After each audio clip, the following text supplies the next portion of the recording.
السلام علیکم ورحمۃ اللہ۔ زندگی پر صحبت کے اثرات۔ جو شخص 8 قسم کے لوگوں کے پاس بیٹھتا ہے اس میں 8 چیزوں کا اضافہ ہوتا ہے۔ نمبر 1، جو سلطان کے پاس بیٹھتا ہے اس میں تکبر اور سنگ دلی بڑھتی ہے۔ نمبر 2، جو نابالغ لڑکوں کے ساتھ بیٹھتا ہے اس میں غفلت اور مزاح بڑھتا ہے۔ نمبر 3، جو علماء کے پاس بیٹھتا ہے اللہ تعالیٰ اس کا تقوی اور علم بڑھا دیتا ہے۔ نمبر 4، جو دولت مندوں کے پاس بیٹھتا ہے اس میں دنیا کی محبت اور حرص بڑھ جاتی ہے۔ نمبر 5، جو صالحہ کے پاس بیٹھتا ہے اللہ تعالیٰ اس میں اطاعت کی رغبت اور حرام سے پرہیز بڑھا دیتا ہے۔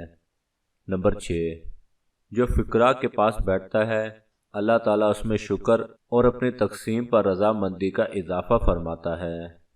نمبر 7، جو عورتوں کے پاس بیٹھتا ہے اس میں جہالت، شہوت اور عورتوں کی عقل کی طرح میلان ہوتا ہے۔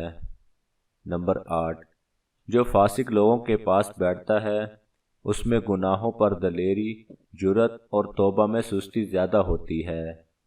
جزاک اللہ خیرا۔